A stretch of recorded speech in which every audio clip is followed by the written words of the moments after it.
الحمد للہ الذی ذی العزت والعلا والصلاة والسلام علی سید الانبیاء شمس الضحیٰ بدر الدجا نور الہدی منبع الجود والعطا اما بعد اعوذ باللہ من الشیطان الرجیم بسم اللہ الرحمن الرحیم قل للمؤمنین یغضوا من ابصارہم صدق اللہ العظیم وصدق رسولہ النبی الکریم ونحن علی ذلک لمن الشاہدین والشاکرین والحمد للہ رب العالمین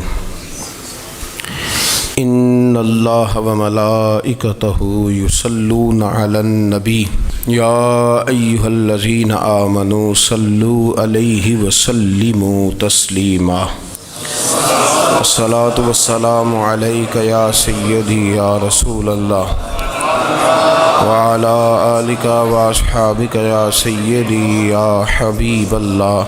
تمام تعریفیں حمد و ثنا اللہ تبارک و تعالی کے لیے، درود و سلام نبی اکرم نور مجسم شفیع معظم آقا کل ختم رسول دانائے سبل احمد مجتبیٰ جناب حضرت محمد مصطفیٰ صلی اللہ تعالی علیہ وسلم کی ذات والا صفات کے لیے حمد و صلات کے بعد، اسلام فطرت کے عین مطابق دین ہے۔ نبی پاک صلی اللہ تعالی علیہ وسلم نے فرمایا ہے کہ میں اخلاق عالیہ کی تکمیل کرنے کے لیے دنیا میں آیا۔ جتنے اخلاق ہو سکتے تھے، جتنی خوبصورتیاں ہو سکتی تھیں، جتنی اللہ کو محبوب تھیں، وہ ساری میرے نبی کریم نے بیان فرمائی، ساری رسول کریم صلی اللہ تعالی علیہ وسلم نے بیان کر دی ہیں، جتنی خوبصورتیاں ہو سکتی تھیں۔ کچھ لوگ ایسے ہوتے ہیں جو بیچارے بائی نیچر ہی کچھ پریشانیوں کا شکار ہوتے ہیں، اور قرآن مجید نے جو ارشاد فرمایا نا کہ کچھ لوگ نفس کی خواہش کو اپنا خدا بنا لیتے ہیں، تو وہ بلا وجہ بھی بہت ساری باتیں کرتے ہیں جن کا کوئی وجود نہیں ہوتا۔ عورت کو حقوق دلانے کے لیے بہت سارے لوگ بہت ساری غلط باتیں کرتے ہیں۔ جو لوگ یہاں سے کسی کو لے جاتے تھے نا دبئی، دھوکہ دے کے اور لے جاتے تھے یورپ میں، عرب ممالک میں دھوکہ دے کے لے جاتے تھے، تو وہ بھی کوئی خواب ہی تو دکھاتے تھے کہ اتنے لاکھ تنخواہ ہوگی، اتنا کچھ ہوگا۔ وہاں جا کے پتہ چلتا تھا کہ جیب سے بھی دینے پڑیں گے کچھ۔ بہت سارے لوگ ایسے ہوتے ہیں، وہ سارے خوبصورتی کے نام پر ہی دھوکہ دیتے ہیں۔ آپ کو پتہ ہے کہ جو آدمی کسی کو لالچ دیتا ہے تو کسی کو لوٹنے کے لیے اسے لالچ دینا بڑا ضروری ہوتا ہے۔ لوگ پہلے لالچ دیتے ہیں پھر لوٹتے ہیں، پہلے مکمل لالچ دیتے ہیں، یہ چیز مل جائے گی، یہ چیز مل جائے گی۔ لوگ مکمل لالچ دیتے ہیں، اس کے بعد پھر لوٹتے ہیں۔ اور اگر لالچ نہ دیں تو کوئی آدمی قابو آئے گا؟ لوگ لوٹتے ہیں لالچ دے کر۔ اچھا، اب وہ جو جس کو لالچ دیا جا رہا ہوتا ہے وہ کہہ رہا ہوتا ہے کہ نہیں نہیں تمہیں نہیں پتا، وہ اس وقت ماننے کو تیار نہیں ہوتا۔ وہ کہتا ہے اتنی خوبصورت باتیں کر رہا ہے، اتنی اچھے پیغام دے رہا ہے، تم میرے دشمن ہو، تم مجھے منع کر رہے ہو۔ ہوش تب آتی ہے کہ جب سب کچھ لٹ جاتا ہے۔ عورت کو ویسے بھی قابو کرنا بڑا آسان ہوتا ہے۔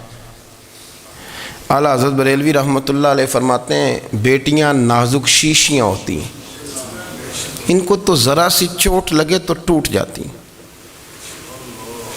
دیکھیں کتنا بڑا جملہ کہا بریلی کے امام، نازک شیشیاں ہیں۔ ذرا کوئی آدمی گمراہ کرتا ہے، ذرا خراب کرتا ہے۔ اب دیکھیں نا، یہ جو بچیوں کو بچے ایک مس گائیڈ کرتے ہیں، انہیں بڑے بڑے خواب دکھاتے ہیں، وہ بیچاری ماں باپ کو چھوڑ کے، بہن بھائی کو چھوڑ کے اس کے ساتھ شادی کرتی ہے۔ پھر جو اس کا بعد میں حشر ہوتا ہے، آپ ادلیاں نو سردار پہن تکے تے شرما والیاں نو جھوٹے ڈولیاں دے۔ پھر وہ بیچاری ماں باپ رکھتے نہیں، وہ ظلم کرتا ہے تو کتنی بڑی تکلیف میں وہ بچی آ جاتی۔ نازک شیشی ہوتی ہے نا تو ٹوٹ جاتی. یہی حال اب جدید خواتین اور یہ جو کچھ اینکر پرسن ہیں، یہ اصل میں نا یہ آپ کو سیاست سکھاتے ہیں، لیکن یہ مادر پیدر آزاد لوگ ہیں، بالکل آزاد. یہ تو علماء شور نہ کریں، بات نہ کریں، گفتگو نہ کریں، مشائخ بات نہ کریں، اور یہ جو کچھ سنجیدہ اور دینی طبقہ ہے یہ کچھ شور نہ کرے، یہ تو روڈوں پہ ننگے ہو کے آ جائیں معاذ اللہ. خوفناک نظریہ رکھتے ہیں یہ لوگ. عورت کو کہتے ہیں تیرے حقوق ہم تجھے لے کے دیں گے. مثلاً وہ کون سا حق ہے جو تم نے لے کے دینا ہے؟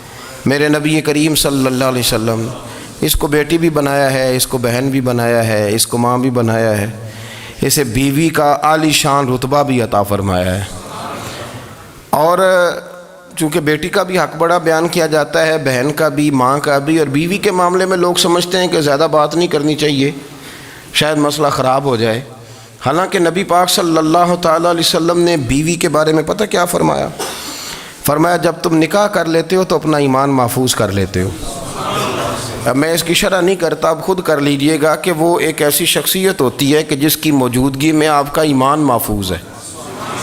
اب میں نہیں سمجھتا کہ اس سے بڑی بات کوئی اور ہو سکتی ہے، جس کی موجودگی میں آپ کا ایمان. اور بھئی یہ حدیث پاک عرض کر رہا ہوں، نکاح جب کوئی کر لے تو اس نے اپنا ایمان مکمل کر لیا.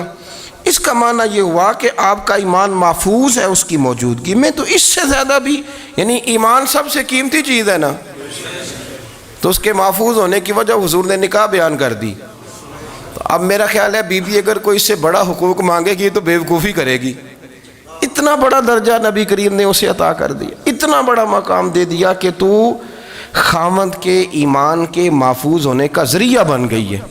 عورت کو جو حقوق رسول کریم صلی اللہ تعالیٰ علیہ وسلم نے عطا فرمائے، نبی پاک نے جو حقوق دیے، دیکھیں نا، حضرت عبداللہ ابن عمر رضی اللہ تعالیٰ عنہ کی اہلیہ بیمار تھی تو جلدی سے وہ آئے. تو جب بہت جلدی ہو، سفر بڑا شدید تھا، تو آپ نے جلدی سے نماز ادا کی، جلدی سے چلے. آپ کے خادم کہنے لگے حضور خیریت ہے؟ فرمایا میری بیوی بیمار ہے. تو اس نے عرض کی حضور آپ کی اہلیہ بیمار ہے. تو آپ نے نماز بھی جلدی سے پڑھی، سفر بھی جلدی کیا. تو فرمانے لگے یہ وہ چیزیں ہیں جو ہمیں مدینے والے رسول نے سکھائی. آپ اس کیفیات کو سمجھیں کہ حضور صلی اللہ علیہ وسلم نے درس دیا. اور پھر ایک اور بہت بڑی بات، یہ فضیلت کسی اور کو نہیں دی. جو عورت کو حضور نے فضیلت دی، یہ فضیلت کسی اور کو نہیں دی. کبھی حضور نے فرمایا کہ تمہارا ابا تمہارے ساتھ بہت سخت رویہ کرے تو تم نے اس کو اس سختی پر داد دینی ہے. فرمایا چلو اگر وہ زیادتی بھی کرے تو تم نے اس کے ساتھ سلوک اچھا ہی کرنا ہے. لیکن آپ ایک بات کو سمجھے نا کہ بچے کے بارے میں، بیٹے کے بارے میں، بیٹی کے بارے میں فرمایا 10 سال کے ہو کے نماز نہ پڑھیں تو سختی کرو، تمہارا ڈنڈا بھی لٹکنا چاہیے. بہت ساری جگہوں پہ بہت سارے لوگوں کے لیے سختی کا حکم دیا، لیکن عورت کے لیے حضور نے جو جملے کہے، اصل میں ہم سمجھتے ہیں کہ یہ ایک بات ہے، مشہور ہو گئی ہے روایت حدیث، تو بس اس کے پس منظر پر اور جملوں کے حسن پر شاید معاذ اللہ غور کرنے کی ضرورت نہیں. ذرا اس لفظ کی تاثیر پر غور کریں. حضور نے فرمایا عورت ٹیڑھی پسلی سے پیدا کی گئی ہے، یہ ٹیڑھی ہے، اس کو سیدھا کرنے کی کوشش کرو گے تو ٹوٹ جائے گی. تو حضور پھر ہمارے لیے حکم کیا ہے؟ فرمایا جیسی ہے تم اسی کے ساتھ نبھا کرو. آپ سمجھیں کہ اتنا محفوظ حضور نے درجہ دے دیا بی بی کو، اتنا محفوظ کہ فرمایا غلطی بھی ہو تو میرے غلاموں تم اس کے ساتھ نبھا کرو، گزارا کر لو. کو کیا اور حق چاہیے عورت کو جس کو اس کی غلطیوں سمیت نبی پاک نے قبول کرنے کا حکم دے دی کہ اس کی کمزوریوں سمیت قبول کر لو. اب اس کو اور کیا کوئی کمزوریوں سمیت قبول کرتا ہے؟ کبھی آپ دکان پہ بیٹھے ہو تو آپ کہیں بھی اس میں یہ بھی غلطی، میرے مال میں یہ بھی کمزوری ہے، یہ بھی کمزوری ہے، یہ بھی کمزوری ہے، تو کر لے قبول. کرتا ہے کوئی؟ کوئی شخص ایسا ہو جو کسی چیز کی کمزوریاں بیان کر کے کہ اسے قبول کرو؟ پر رسول کریم صلی اللہ تعالیٰ علیہ وسلم نے نا ہمیں سبق دیا، حضور نے ہمیں درس دیا، نبی پاک نے ہمیں پیغام دیا. فرمایا یہ ٹیڑھی ہے، سیدھی کرنے کی کوشش کرو گے تو بیچاری ٹوٹ جائے گی، تو اس کے ساتھ نبھا کر جاؤ. آپ میری بات کو سمجھیے گا. چلیں میں اس پر ایک اور بخاری مسلم کی حدیث پڑھتا ہوں. حضرت سلمان فارسی رضی اللہ تعالیٰ عنہ اور حضرت ابو دردہ کے درمیان بھائی چارہ تھا۔ مکے سے مدینے جب لوگ آئے تو حضور نے بھائی بھائی بنایا تھا، ان کے درمیان بھائی چارہ تھا، تو ابھی پردے کی آیات نازل نہیں ہوئی تھیں تو لوگ ایک دوسرے کی طرف جاتے تھے۔ حضرت سلمان فارسی رضی اللہ تعالیٰ عنہ حضرت ابو دردہ رضی اللہ تعالیٰ عنہ کے گھر میں تشریف لے گئے تو دیکھا کہ ان کی بیوی بڑی غمگین بیٹھی ہیں۔ تو ہم نے فرمایا بہن کیا ہوا؟ تو کہنے لگی تمہارے بھائی کو دلچسپی کوئی نہیں رہی، ہر روز روزہ رکھ لیتا ہے اور ساری رات نفل پڑھتا ہے۔ حضرت سلمان فارسی کہنے لگے ٹھیک ہے کر لیتے ہیں بندوبست۔ نماز دین ہے کہ نہیں؟ دین ہے نا یہ چیزیں۔ لیکن حضرت سلمان فارسی جناب ابو دردہ سے کہنے لگے آج میں نے تیرے گھر میں رہنا رات کو، کیونکہ وہ تو ساری رات نماز پڑھتے تھے، نفل پڑھتے تھے۔ انہوں نے کہا ٹھیک ہے، ایک بستر لا کے بچھا دیا حضرت سلمان فارسی کے لیے۔ سلمان فارسی فرمانے لگے دوسرا بھی لا۔ کہا وہ کیا کرنا ہے؟ فرمانے لگے تو نے بھی سونا ہے، میں نے بھی سونا ہے، تو نے بھی سونا ہے، عشاء پڑھیں گے اور پھر دونوں سوئیں گے۔ کہا میں نے تو نماز پڑھنی ہے۔ فرمایا تہجد کے وقت اٹھ کے پڑھیں گے، اللہ کے رسول بھی رات آخری حصے میں جا کے نماز پڑھتے ہیں۔ ادھر ساتھ سلا لیا، وہ تھوڑی کو دیر سوئے، اب عادت تھی ساری رات اٹھنے کی، ذرا اٹھنے لگے بستر سے تو حضرت سلمان فارسی فرمایا چپ کر کے سو جا، وہ بڑی رات پڑی ہوئی، چپ کر کے سو جا۔ وہ لیٹ گئے، پھر اٹھنے لگے تو فرمایا سو جا چپ کر کے، بڑا ٹائم ہے۔ سحری کے وقت اٹھے، نفل پڑھے، ان کا ارادہ تھا روزہ رکھنے کا، تو فرمانے لگے کل رکھا تھا نا نفلی روزہ؟ جی رکھا تھا۔ پرسوں بھی رکھا تھا، ترسوں بھی رکھا تھا۔ فرمایا آج نہیں رکھنا، آج میں تیرا مہمان ہوں، سارا دن کٹھے مل کے روٹیاں کھائیں گے، آج نہیں روزہ رکھنا، سلا دیا۔ اب حضرت ابو دردہ رضی اللہ تعالیٰ عنہ کہہ تو کچھ نہ سکے، پر کہنے لگے سلمان تم پتہ تم کیا کر رہے ہو؟ نہ تم نے مجھے رات اٹھ کے زیادہ نفل پڑھنے دیے، سویرے روزہ نہیں رکھنے دیا۔ تو حضرت سلمان فارسی کہنے لگے کوئی لمبی بات تو نہیں نا، چلتے ہیں نا ابھی فجر میں مسجد نبی میں، تو نبی پاک کو بتاتے ہیں سرکار دو عالم علیہ السلام کی خدمت میں تو اپنی بات کرنا، میں اپنی کروں گا، حضور نتیجے کا اعلان فرما دیں گے، بات طے ہو جائے گی۔ حاضر خدمت ہوئے، عرض کی یا رسول اللہ صلی اللہ تعالیٰ علیہ وسلم یہ ساری رات نفل پڑھتے ہیں، ہر روز روزہ رکھتے ہیں، ان کی اہلیہ غمگین بیٹھی ہیں، حکم فرمائیں۔ تو نبی پاک صلی اللہ علیہ وسلم نے فرمایا پھر ہوا کیا؟ یا رسول اللہ میں نے رات سلایا ہے، سحری میں اٹھایا ہے، سویرے روزہ نہیں رکھنے دیا۔ نبی پاک نے فرمایا سلمان فارسی نے ٹھیک کیا ہے، سلمان فارسی نے ٹھیک کیا۔ پھر حضور نے فرمایا، نبی کریم نے فرمایا ابو دردہ تیرے اوپر اگر اللہ کا حق ہے، اس کے رسول کا حق ہے، دین کا حق ہے، تو فرمایا تیری آنکھ کا بھی تیرے اوپر حق ہے، تیرے وجود کا بھی تیرے اوپر حق ہے۔ یہ حضور نے فرمایا تیرے بچوں کا بھی تیرے اوپر حق ہے، تیری بیوی کا بھی تیرے اوپر حق۔ اس حق کو بھی سمجھے، حقوق اللہ بھی ہیں، پر تیری آنکھ کا بھی تیرے اوپر کیا مانا کہ تیری آنکھ سونا چاہتی ہے تو اسے سلا بھی، تیرے وجود کا بھی تیرے اوپر حق ہے، تو تیرا وجود آرام کرنا چاہتا ہے تو اسے آرام بھی کرا۔ اور پھر وہاں نبی پاک صلی اللہ علیہ وسلم نے فرمایا میں تم سب، سننا یہ لفظ حدیث کے، حضور نے اسی موقع پر فرمایا میں تم سب سے زیادہ اپنے رب کو جانتا ہوں اور میں تم سب سے بڑھ کر اپنے رب سے ڈرتا ہوں۔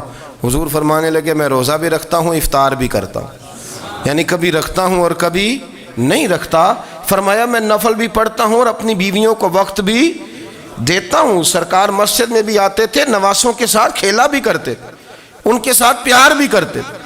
تو اتنے بڑے حقوق حضور نے بیان فرمائے عورتوں کے کہ تمہاری بیوی کا بھی تمہارے اوپر۔ لو ایک حدیث بخاری کی اور یہاں بیان کر دیتا ہوں۔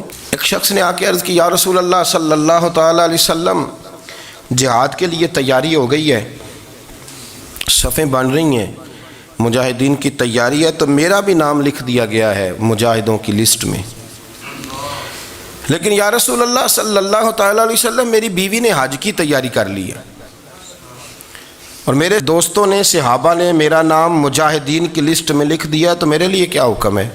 یہ بخاری مسلم ہے۔ تو نبی پاک صلی اللہ تعالیٰ علیہ وسلم نے فرمایا جہاد پہ کوئی اور چلا جائے گا تو بیوی کے ساتھ حج کرنے جا، اسے محرم کی ضرورت ہے، وہ تیرے بغیر کیسے جائے گی؟ مجاہدین کو تو اور مجاہد مل جائے گا، پر تو اپنی بیوی کے ساتھ جانا۔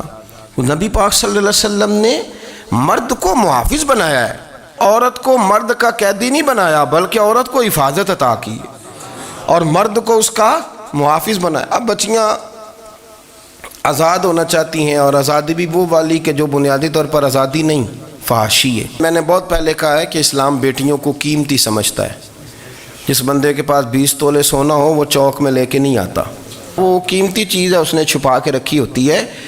تو جو نبی پاک صلی اللہ علیہ وسلم کا کلمہ پڑھنے والے بیویاں، اسلام انہیں قیمتی سمجھتا ہے، کہتا ہے کہ تم قیمتی ہو لہذا گھر کے اندر رہو، تم باہر نہ آؤ۔ لیکن عورتیں ہیں کہ ان کو بلا وجہ لوگ خراب کر دیتے ہیں اور بلا وجہ وہ اس مغالطے کا شکار ہو جاتی ہیں۔ اب آگے بڑھتے ہیں۔ قرآن مجید نے سورہ نور کی آیت نمبر 30 میں کہا کہ کل للمؤمنین یغضوا من ابصارہم، فرمایا کہ اے محبوب علیہ السلام مومن مردوں سے کہہ دو کہ اپنی نظریں جھکا کے رکھیں، اپنی نظریں۔ اور اگلی آیت میں فرمایا وَقُلْ لِلْمُؤْمِنَاتِ يَغْضُضْنَ مِنْ أَبْصَارِهِنَّ، فرمایا کہ اے محبوب مومن عورتوں سے بھی کہہ دو کہ اپنی نظریں جھکا۔ مرد بھی اپنی نظر جھکا کے رکھے گا عورت کی طرف، لیکن یہ ساری پابندی صرف مرد پر نہیں، عورت بھی غیر محرم کا چہرہ نہیں دیکھے گی، اس پر بھی اسی طرح نظر جھکانے کا حکم ہے، جس طرح کہ وہ ہر دکاندار کو بھائی جان کہہ کے گفتگو کرنے کی اس کو بھی اجازت نہیں ہے کہ وہ بھی وہ سمجھے کہ پابندی تو مرد نے کرنی تھی، میں نے تھوڑی کرنی تھی۔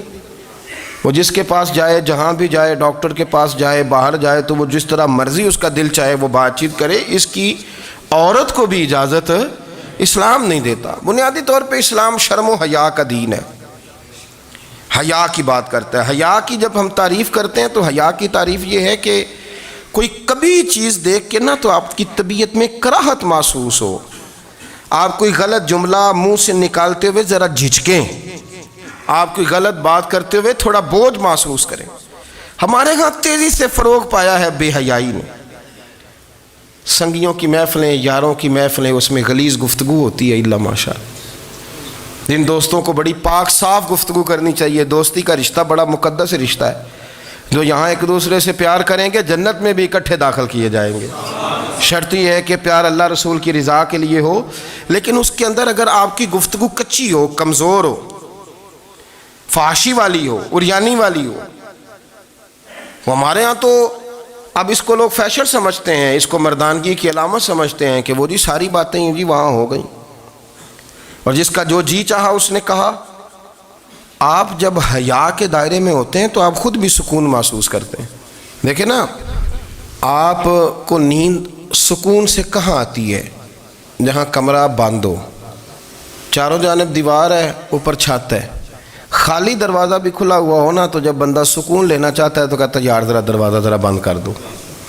وہ اچھی طرح اپنے آپ کو چھپا لیتا ہے نا حیا کے پردے میں، تو اللہ اسے سکون عطا کرتا ہے۔ اور جو اس سے بھی زیادہ ٹھنڈی نیند میں جانا چاہتا ہے وہ کہتا ہے لائٹ بھی بند کر دو۔ اب وہ مکمل طور پہ سمجھتا ہے کہ میں چاروں جانب سے چھپ گیا ہوں، اگر میں کھل کے بھی سو جاؤں گا تو میرا چونکہ پردہ قائم ہے تو مجھے کوئی دشواری نہیں ہوگی۔ آپ جب چھپ جاتے ہیں، جب آپ حیا کے اندر سمٹ جاتے ہیں، جب آپ چادر کے اندر آ جاتے ہیں تو آپ بہت ساری جگہوں پہ آسانی محسوس کرتے ہیں۔ تو حیا تو آپ کو سکون دیتی ہے، حیا تو دل کو راحت دیتی ہے۔ میں بڑی ذمہ داری سے بات عرض کرتا ہوں، قرآن مجید نے نا ایک مقام پہ مذاق کو، ایک مزاح ہوتا ہے خوش طبی، وہ نہیں، مذاق اڑانا، قرآن پاک نے نا مذاق کو ایک جگہ پہ جاہلوں کا طریقہ بھی قرار دیا ہے۔ بنی اسرائیل کے لوگوں سے حضرت موسیٰ نے کہا کہ گائے ذبح کرو اور ایک ٹکڑا مقتول کو مارو، زندہ ہو کے خود بتا دے گا مجھے کس بندے نے قتل کیا۔ تو کہنے لگے آپ ہمارے ساتھ مذاق کر رہے ہیں۔ تو قرآن مجید کہتا ہے کہ حضرت سیدنا موسیٰ علیہ السلام فرمانے لگے اعوذ باللہ ان اکون من الجاہلین، فرمانے لگے میں اللہ کی پناہ مانگتا ہوں کہ میں جاہلوں میں سے ہو جاؤں۔ یہ مذاق کرنا تو جاہلوں کا طریقہ ہے۔ اگر آپ کی زبان سے بے حیائی کا جملہ نکل گیا، اگر آپ کی زبان سے بے حیائی کا جملہ نکل گیا، آپ نے کہہ دیا کہ ہم آزاد لوگ ہیں، جو مرضی کریں گے، جو مرضی کہیں گے، جو ہمارا دل میں آئے گا کریں گے، تو پھر تو لوگ آپ کا وہ حشر کریں گے کہ آپ سے برداشت ہی نہیں ہوگا۔ جس کا لوگ مذاق بنا لیتے ہیں اور جو مذاق بن جاتا ہے پھر اسے کچھ جینے دیتا ہے۔ آپ حیا کی چادر میں چھپیں گے تو بچیں گے۔ اگر آپ نے اپنا مذاق بنوا لیا یہ کہہ کے کہ میں نے مرضی کرنی ہے، پھر یاد رکھنا چھپنے کو جگہ نہیں ملے گی، پھر تکلیف میں آ جائیں گے، پھر بہت بڑی اذیت کا شکار ہو جائیں۔ شرم و حیا، عرب کے اندر جو کواری لڑکیاں تھیں ان میں بڑی حیا ہوتی تھی، الحمدللہ میں بڑے فخر سے کہتا ہوں کہ میرے پنجاب کی، میرے پاکستان کی بیٹیاں بھی 20 دفعہ ان کا ابا کہے تیری شادی کرنی ہے تو وہ آنکھ نہیں اٹھا پاتی آج بھی۔ یہ تو وہ چند لوگ ہیں جو کہتے ہیں ہم ہائی کلاس ہو گئے، ہمیں نہیں پتا کہ وہ روشن خیال ہو گئے ہیں کہ روغن خیال ہو گئے، پتہ نہیں کدھر چلے گئے۔ ورنہ ہماری بیٹیاں آج بھی جب ان سے ان کا باپ، ان کی ماں بات کرتی ہے تیری شادی کی، تو وہ تو شرم کے ساتھ پچھلے سے پچھلے کمرے میں چھپتی ہیں۔ یہ اللہ نے فضل کیا ہوا ہے اس ملت پر۔ تو عرب کی لڑکی بڑی حیا والی ہوتی تھی، اس سے کوئی بات کرنی پڑتی تھی تو 20 دفعہ بات کی جاتی، پھر بھی وہ عورت چھپتی پھرتی تھی۔ حضرت عائشہ صدیقہ رضی اللہ تعالیٰ عنہ فرمانے لگیں میرے نبی پاک صلی اللہ علیہ وسلم عرب کی کواری لڑکیوں سے بھی زیادہ حیا کرنے والے۔ قاضی اعجاز مالکی نے، شیخ عبدالحق محدث دہلوی نے، دیگر بزرگ جو سیرت نگار گزرے انہوں نے لکھا ہے کہ نبی پاک صلی اللہ علیہ وسلم کے اندر 100 مردوں سے زیادہ طاقت تھی، 100 مردوں سے زیادہ طاقت۔ اب جو بات کہنے لگا ہوں، جو نتیجہ دینے لگا ہوں، اس پر خاص توجہ آپ فرمائیں گے۔ ذرا فکری طور پر، نظریاتی طور پر ایک چیز کو سمجھیے۔ ہم سمجھتے ہیں کہ جوان لڑکا ہے جی جو مرضی کرے، عمر ہے جی۔ آپ ذرا بات پر غور کیجئے گا کہ حضور صلی اللہ علیہ وسلم میں طاقت 100 مردوں سے زیادہ ہے اور حیا کواری لڑکیوں سے بھی زیادہ ہے۔ ذرا اس بات کا تقابلی جائزہ کیجئے گا کہ طاقت 100 مرد سے زیادہ ہے لیکن حیا کواری لڑکی سے بھی زیادہ ہے۔ اس کا معنی یہ ہوا کہ جس ٹہنی کو پھل زیادہ لگ جاتے ہیں وہ جھکا کرتی۔ تو حیا تو حسن ہے، حیا تو آپ کو پاک صاف کرے گا، حیا تو آپ کو نرالا کرے گا، انوکھا کرے گا۔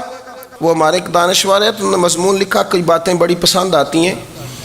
وہ کہتے ہیں کہ میری اہلیہ، ان کو بھی کسی نے مس گائیڈ کر دیا تھا، حالانکہ اچھی خاتون ہے، کسی نے مس گائیڈ کر دیا۔ تو وہ بھی سماجی اور ویلفیئر، اور یہ خواتین کو شوق ہوتا نا بننے کا، تو وہ بھی سماج کے اندر اچھا مقام تلاش کرنے کے موڈ میں آ گئی۔ تو کہیں ایک دن جانا تھا تو بڑی بن سنور کے میرے ساتھ وہ گاڑی میں بیٹھ گئی۔ تو میں گاڑی میں، عورتوں کو یہ بھی مسئلہ ہوتا ہے نا کہ ہماری تعریف کرو، تو کئی دفعہ بعض مردوں بیچاروں کو جھوٹ بولنا پڑتا ہے، تو زبردستی کراتی ہیں نا جی۔ تو اس میں گنجائش بھی دی ہے شریعت نے گنجائش دی ہے کہ کبھی بیوی کو راضی کرنے کے لیے خلاف واقعہ بات کرنی پڑے تو کر لینی چاہیے، تو وہ کراتی بھی ہیں۔ 3 موقع پر خلاف واقعہ بات کرنے کی اجازت ہے، یعنی واقعہ کے خلاف بھی آپ بات کر سکتے ہیں۔ جنگ کے موقع پر 2 لوگوں کو صلح کرانے کے لیے اور بیوی کو راضی کرنے کے لیے کر لیں کوئی ایسی بات، بے شک اپنی طبیعت پہ جبر کر کے کر لیں، گنجائش ہے، اجازت ہے۔ تو وہ کہتے ہیں جب وہ گاڑی میں میرے ساتھ بیٹھی بن سنور کے، تو وہ تقاضا کرنے لگی کہ میں نے بڑے اچھے کپڑے پہنے ہیں پر آپ نے توجہ نہیں کرائی۔ تو وہ سیانا بندہ تھا، وہ چاہ رہا تھا کہ میری خاتون سمجھ جائیں۔ وہ کہتے ہیں مجھے پتہ تھا کہ بیچاری مس گائیڈ ہو گئی ہے، دل کی بڑی اچھی ہے، سیانی ہے، لیکن اس کو کچھ خواتین نے، کچھ لوگوں نے مل کے اس کو ذہن غلط کر دیا ہے کہ سماج میں نکلو، باہر جاؤ، کام کرو، فلاں کرو، اپنی مرضی سے جیو۔ تو میرے ساتھ گاڑی میں بیٹھی کہیں جانے کے لیے، تو مجھ سے کہنے لگی کہ آپ نے میری طرف توجہ ہی نہیں کی، آپ نے کوئی ذکر ہی نہیں کیا کہ میں کیسی لگ رہی ہوں۔ تو وہ کہتے ہیں میں نے اسے کہا کہ اگر تو ناراض نہ ہو تو پھر میں صحیح والی تعریف کر دوں۔ تو اس نے کہا کہ آپ کر دیں۔ تو کہتے ہیں میں نے درد سے اور خلوص سے اپنی بیوی سے کہا، خلوص کے ساتھ میں نے کہا میں تو روز گھر ہوتا ہوں، روز شام کو گھر ہوتا ہوں، اگر تو میرے لیے تیار ہوتی تو میں تیری تعریف کرتا، لیکن آج تو باہر جانے کے لیے تیار ہوئی، تو پھر ان سے تعریف کی امید رکھ جن کے لیے تو نے تیاری کی ہے۔ میرے لیے تیاری کرتی تو میں تو ہر شام تیرے پاس ہوتا ہوں۔ کہتے وہ میرے لفظوں میں درد تھا تو وہ بھی رو پڑی، اور کہنے لگی آپ گاڑی روک دیں، مجھے باہر جا کے کسی کو راضی نہیں کرنا، میں نے اسے راضی کرنا ہے جس کو رب کریم نے میرا شوہر بنایا ہے اور میرے لیے منتخب کیا ہے میرے ماں باپ کو، میں واپس لوٹتی ہوں۔ یہ ایک پہلو ہے سلگتا ہوا، اس کو سمجھا جائے۔ رسول کریم صلی اللہ علیہ وسلم عرب کی کواری لڑکیوں سے زیادہ حیا والے تھے، کواری لڑکیوں سے زیادہ حضور حیا فرمایا کرتے تھے۔ جب خانہ کعبہ کی مکہ شریف میں تعمیر ہو رہی تھی نا، اہل عرب اس کو تعمیر کر رہے تھے، تو نبی پاک صلی اللہ علیہ وسلم اپنے چچا حضرت عباس کے ساتھ خانہ کعبہ کی تعریف میں مصروف تھے۔ تو عرب کے لوگ چونکہ لمبا کرتا پہنتے تھے پیروں تک، تو نیچے اگر کسی وقت کوئی چیز نہیں بھی ہوتی تھی تو کسی کو وہ نظر نہیں آتی تھی، چونکہ پردہ رہتا تھا، ایک لمبا کرتا پہنا ہوا ہوتا تھا۔ تو جب بچے، سرکار کی عمر مبارک بھی ابھی تھوڑی تھی، تو اس طرح بچے جب نکلتے تو وہ کئی دفعہ اپنی تہمد اتار دیتے نیچے سے، اور کوئی مزدوری کرنے لگتے تو 3-4 طے کر کے نا تہمد کی کندھے پہ رکھ لیتے، جس طرح کبھی دیہاتوں میں لوگ کپڑا سر پہ رکھتے تھے کہ اوپر اگر کوئی وزنی چیز رکھیں گے تو وہ تکلیف نہیں دے گی۔ نبی پاک صلی اللہ علیہ وسلم بھی سب لوگوں کے ساتھ خانہ کعبہ کی تعمیر میں شامل تھے۔ تو حضرت عباس رضی اللہ تعالیٰ عنہ نے کہا حضور سے، ابھی اعلان نبوت بھی نہیں فرمایا تھا، بھتیجے آپ بھی تہمد اتاریے، یہ صحیح مسلم میں حدیث موجود ہے، اور اس کو کندھے پہ رکھ لیجیے، آپ اینٹیں اٹھا اٹھا کے لا رہے ہیں تو ذرا آپ کو تکلیف نہیں ہوگی۔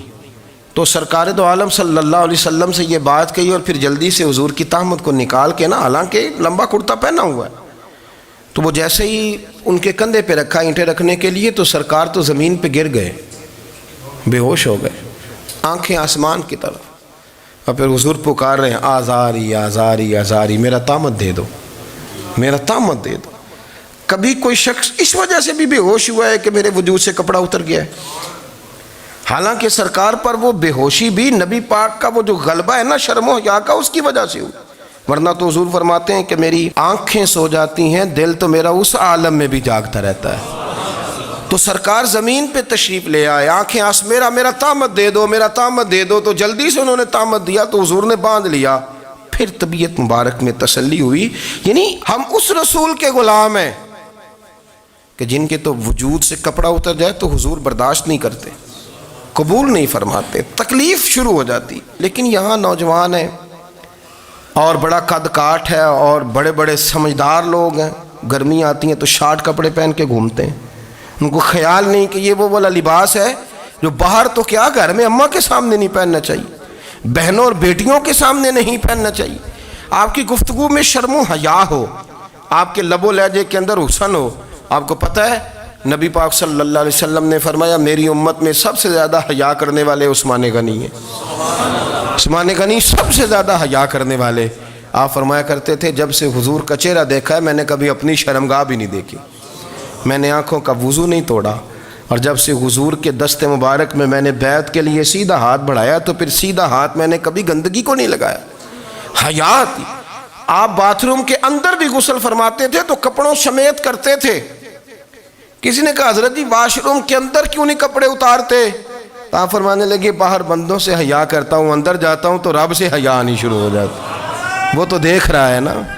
تو میں جو بات آپ کی خدمت میں عرض کرنا چاہتا ہوں اس کو آپ سمجھیے گا میرے عزیز، کہ شرم والا مزاج، گفتگو بھی شرم والی، آنکھیں بھی شرم والی، لباس بھی شرم والا، دوستی یاری بھی شرم والی، بہت ساری ایسی باتیں۔ دیکھیں نا آپ ذرا، میں نے کہا کہ باتوں کو سن کے گزر نہ جایا کریں، اس کی گہرائی پر غور کریں۔ حضور علم کا سمندر ہے، سرکار سے زیادہ علم دنیا میں کسی کے پاس موجود نہیں ہے، اور صحابہ کو موقع ملا ہوا ہے اس سمندر سے فیض لینے کا، لیکن ان کی حالت یہ ہے کہ حضرت علی المرتضیٰ فرماتے ہیں 14 دن گزر جاتے، حضور سے کوئی سوال پوچھنا ہوتا تھا پر میں شرم کے مارے نہیں پوچھ پاتا تھا۔ 14 دن بخاری شریف میں موجود ہے۔ ایک دن نبی پاک صلی اللہ علیہ وسلم نے پوچھا صحابہ سے کہ وہ کون سا درخت ہے جس کے پتے نہیں گرتے، اور وہ درخت اس طرح ہے جس طرح مومن ہوتا ہے، وہ درخت میرے مومن کی طرح بتاؤ۔ حضرت عبداللہ ابن عمر فرماتے مجھے پتا تھا کہ وہ کھجور کا درخت ہے، لیکن چونکہ ابو بکر صدیق بھی بیٹھے ہیں، عمر فاروق بھی بیٹھے ہیں، مولا علی بھی بیٹھے ہیں، عثمان غنی بھی بیٹھے ہیں، اتنے جید لوگ بیٹھے ہیں، تو مجھے حیا آتی تھی کہ میں کیوں جواب دوں۔ کہتے ہیں سرکار نے کئی دفعہ پوچھا، لوگوں نے کئی اور درخت بتائے، پر فرمایا تمہارا جواب درست نہیں ہے۔ آپ حیا کے اس پہلو پر غور کریں کہ سوال کا جواب آتا ہے، سوال کا جواب، یعنی مجھے سوال کا جواب آتا اور پھر میں دوں نہ، مجھے بدعزمی نہ ہو جائے گی؟ یہ کیسے ممکن ہے کہ میری رات گزر جائے، مجھے پتا بھی تھا اور میں نے بتایا نہیں؟ بہت سارے لوگ آ کے بہت ساری باتیں بتاتے ہیں، بہت ساری باتیں وہ سمجھاتے ہیں، تو ہم غور سے ان کا چہرہ دیکھنے لگ جاتے ہیں، کہتے ہیں یار اس کا تو دعویٰ تھا کہ میں سمجھنے آتا ہوں، تو یہ تو ہمیں سمجھا رہا ہے، چلو الحمدللہ ہم سمجھنے کو تیار ہیں۔ لیکن میرے عزیز پتہ بھی ہے جواب کا، علم بھی ہے، لیکن فرماتے ہیں میری حیا نے مجھے اجازت نہ دی کہ میں جواب دوں۔ آپ فرماتے ہیں پھر حضور سے صحابہ نے عرض کی کہ یا رسول اللہ آپ ہی بتا دیں وہ درخت کون سا ہے، تو حضور نے فرمایا بھئی وہ کھجور کا درخت ہے۔ تو آپ فرماتے ہیں میں دل ہی دل میں کہہ رہا تھا کہ الحمدللہ میرا جواب درست ہے، حالانکہ میں نے جواب دیا ہی نہیں۔ تو لفظوں میں حیا، جملوں میں حیا، آنکھوں میں حیا، اٹھنے میں حیا، بیٹھنے میں حیا، چلنے میں حیا ایک خوبصورت حسن ہے۔ اور نبی پاک صلی اللہ علیہ وسلم نے فرمایا جب تو بے حیا ہو جائے نا پھر تو آزاد ہے، پھر تو جو مرضی کا، پھر تو جو۔ اس لیے بزرگ جب کسی کو بے حیا کہتے تھے نا، اللہ اکبر، اور جب کسی کو کہتے تھے نا یہ بے حیا ہے تو لوگ سمجھتے تھے کہ کوئی ہلکی سی بات کر دی ہے، لیکن ان کا معنی یہ ہوتا تھا کہ بس بھائی اب اس کے ساتھ کوئی کلام کرنے کی ضرورت ہے، اس کو اب اصلاح کی ضرورت نہیں، یہ بے حیا ہے۔ کیا معنی؟ کہ اب یہ جو اس کے دل میں آئے گا وہ کرے گا، جو اس کی طبیعت چاہے گی وہ کرے گا، اب یہ کسی پہلو بھی قابو آنے کو تیار بے حیا ہو گیا۔ بے حیائی بہت بڑا عیب ہے۔ اور جو لوگ کہتے ہیں کہ ہمیں بالکل آزادی ہونی چاہیے، ہمارا اپنا جسم ہے تو ہماری اپنی مرضی چلے گی۔ ایک وزیر صاحب ہیں، پتہ نہیں میں ان کو جانتا تو نہیں، انہوں نے سینٹ میں تقریر کی ہے، میں نے ان کی بات سنی ہے۔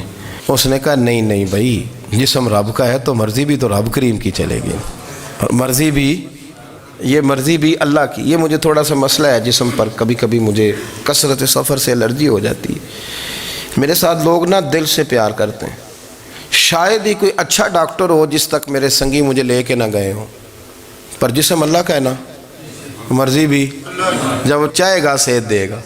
کیوں کچے کاموں میں لوگ پڑ گئے، کیوں غلط لوگ سوچ میں پڑ جاتے ہیں؟ یہ اسی کا ہے، اور جب وہ چاہے گا، آپ اس بات کو اچھے طریقے سے سمجھ لیں کہ جو اپنی مرضی چوکوں چوراہوں میں کر رہے ہوتے ہیں نا، جو مرضی گاندمند، وہ جانور ہوتے ہیں، وہ جانور ہوتے ہیں جو نہ چونک دیکھتے ہیں نہ گلی دیکھتے ہیں، نہ انہیں پتہ ہوتا ہے کہ جگہ کون سی ہے۔ وہ انسان، میں نے کہہ دیا جو میں نے کہنا تھا، میں نے کہہ دیا، وہ جانور ہوتے ہیں۔ اور جو کچھ انسان ہوتے ہیں نا، ان کے اندر کچھ نہ کچھ پھر شرم حیا بھی ہوتی ہے۔